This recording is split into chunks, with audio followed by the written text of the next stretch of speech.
Hi అండి. అందరికీ నమస్కారం. Welcome to my channel. ఈ వీడియోలో ఏపీ ప్రభుత్వ పెన్షనర్లకు 15% అదనపు క్వాంటమ్ ఆఫ్ పెన్షన్ ఏక్యూపీ గురించి, అలాగే ఈ యొక్క అదనపు క్వాంటమ్ ఆఫ్ పెన్షన్ ఏక్యూపీ పొందకపోవడానికి గల కారణము, అలాగే ఈ యొక్క పీఆర్సీ మరియు ఐఆర్‌లలో జరిగింది ఇదే అంటూ అప్డేట్ రావడం జరిగింది.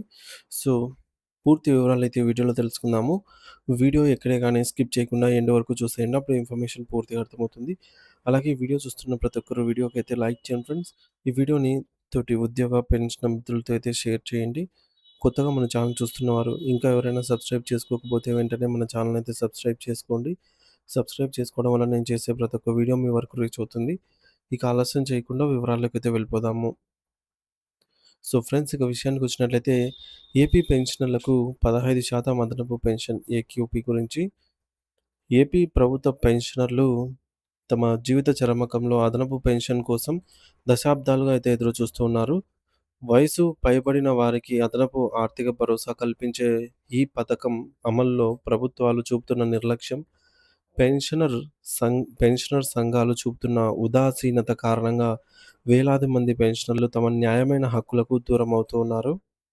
వివిధ రాష్ట్రాల హైకోర్టులు, చివరకు సుప్రీంకోర్టు కూడా పెన్షనర్లకు అనుకూలంగా తీర్పు ఇచ్చినా కూడా ఈ మేరకు క్షేత్రస్థాయిలో పరిస్థితి మార్పు రాకపోవడంతో పెన్షనర్లు తీవ్ర ఆవేదన వ్యక్తం చేస్తూ ఉన్నారు. మరి అసలు వివాదం ఏమిటి అంటే, ప్రభుత్వ నిబంధనల ప్రకారంగా పెన్షనర్లకు 70, 75, 80, 85, 90, 95, 100 సంవత్సరాలు పూర్తయిన తర్వాత వారి బేసిక్ పెన్షన్‌పై నిర్దిష్ట శాతం అదనపు పెన్షన్ చెల్లిస్తారు. అయితే అసలు వివాదం అంతా వయసు పూర్తి కావడం అనే పదంపై మాత్రమే ఉంది. ఈ 70 సంవత్సరాలు పూర్తయి 71 సంవత్సరంలోకి అడుగు పెట్టిన తర్వాత మాత్రమే అదనపు పెన్షన్ అయితే ఇస్తాము అనేది ప్రభుత్వ వాదన. కానీ పెన్షనర్లు మరియు పెన్షనర్ సంఘాలు మాత్రం 69 సంవత్సరాలు పూర్తయ్యి 70వ సంవత్సరంలోకి అడుగుపెట్టిన వెంటనే ఇవ్వాలి అనేది వీరి వాదన. మరి దీనికి సంబంధించిన ఆంధ్రప్రదేశ్ రాష్ట్ర హైకోర్టు కూడా 69 సంవత్సరాలు నిండి 70వ సంవత్సరంలోకి అడుగుపెట్టిన వెంటనే అదనపు పెన్షన్ చెల్లించాలని కూడా తీర్పు చెప్పింది. గత పీఆర్సీలో అడిషనల్ క్వాంటమ్ ఆఫ్ పెన్షన్ లేదా అదనపు పెన్షన్ విషయంలో తెలంగాణ పెన్షనర్స్‌తో పోలిస్తే వేలాది రూపాయలు నష్టపోయిన ఆంధ్ర పెన్షనర్స్ మరి ఏ రోజుకైనా మరలా తిరిగి అదనపు పెన్షన్ పెంచుతారా? లేదా? అనే ఆవేదనతో అయితే ఉన్నారు ఏపీలో. 2021లో ఇచ్చిన తెలంగాణ పీఆర్సీని పరిశీలన చేసినట్లయితే 70 సంవత్సరాలకు 15%, 75 సంవత్సరాలకు 20%, 80 సంవత్సరాలకు 30% ఈ విధంగా అయితే ఇచ్చారు. మరి పెన్షనర్లకు పెద్ద స్థాయిలో ఆర్థిక లబ్ధి అయితే తెలంగాణలో కల్పించారు. పెన్షనర్లకు సంబంధించి అదనపు పెన్షన్ విషయంలో కూడా ప్రభుత్వం సానుకూలంగానే నిర్ణయాలు తీసుకుంది. మరి ఆంధ్ర పీఆర్సీని పరిశీలన చేసినట్లయితే 70 సంవత్సరాలకు 7%, 75 సంవత్సరాలకు 12% మరియు 80 సంవత్సరాలకు 20% మాత్రమే ఇచ్చి ఆర్థిక విషయంలో పెన్షనర్లను తీవ్ర నిరాశకైతే గురి చేశారు. మరియు ఆర్థిక నష్టానికైతే గురి చేశారని తెలుస్తోంది. అప్పుడు ఐఆర్ పెంచకుండా తగ్గించినందుకు జేఏసీ సంఘాలు చలో విజయవాడ పిలుపైతే ఇచ్చారు. మరి 80% మంది ఉపాధ్యాయులు ముందుండి ఈ ధర్నాలో పాల్గొని విజయవంతమైతే చేశారు. ప్రజలు కూడా మద్దతు తెలిపారు. కానీ జేఏసీ నాయకులు గత ప్రభుత్వానికి అనుకూలంగా ప్రకటన చేసి ధర్నాలు విరమించారు. డిమాండ్ల సాధనకు అనుకూలంగా ఉన్న సమయంలో ఆశ్చర్యకంగా డిమాండ్ల సాధించకుండా విరమించారు. వారు తీసుకున్న ఈ యొక్క నిర్ణయం వలన ఉద్యోగులు మరియు పెన్షనర్లు వేలాది రూపాయలు నష్టపోయారు. ఆర్థిక నష్టం తిరిగి పొందలేనిది. మరి అదనపు పెన్షన్ విషయంలో గత ప్రభుత్వం మరియు జేఏసీ నాయకులు గొప్ప డ్రామా నడిపారు. గత ప్రభుత్వం పెన్షనర్లకు పూర్తిగా అదనపు పెన్షన్‌ని తీసివేశారు. ఆ విధంగా ఉత్తర్వులు కూడా ఇచ్చారు. అందుకే ఇప్పుడు పెన్షన్ అనేది తగ్గిపోయిందనమాట. గతంలో 10% ఉంటే ఇప్పుడు 7%కి అట్లా తగ్గింది.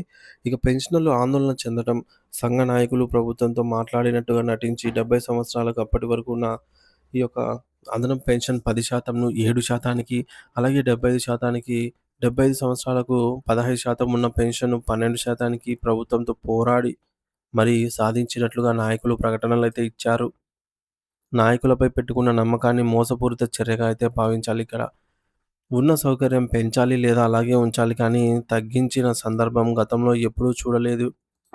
మరి నాయకులు మరియు ప్రభుత్వం ఒకటిగా ఉన్నప్పుడు ఎవరు ఏమీ చేయలేరు. అలాగే ఎన్నికలకు ముందు నాయకులు కొంత హడావిడిగా చేశారు, కానీ గత ప్రభుత్వము గత రాష్ట్ర ప్రభుత్వం అదనపు పెన్షన్ తిరిగి మంజూరు చేస్తున్నట్లుగా ప్రకటనలు ఇచ్చారు. ఎందుకో ఆచరణలో అయితే సాధ్యమే కాలేదు. తెలంగాణ పెన్షన్‌లతో పోల్చినట్లయితే ఈ 5 సంవత్సరాలలో లక్షలాది రూపాయలు ఆంధ్ర పెన్షనర్స్ కోల్పోయారు. ఇది అత్యంత బాధాకరమైన విషయము. ఎందుకంటే పెన్షనర్లకు పదవీ విరమణ తదుపరి తాను మరియు భార్యకు సుమారుగా రూ. 5,000 నుంచి రూ. 20,000 వరకు మందులకు, ఆరోగ్యం కొరకు ఖర్చు అయితే చేస్తున్నారు. ఇది బయటకు కనిపించినటువంటి ఖర్చనమాట. హెల్త్ కార్డ్‌లు ఉన్నా సరిగ్గా పనిచేయకపోవడము మరింత ఆందోళనకు గురిచేస్తోంది.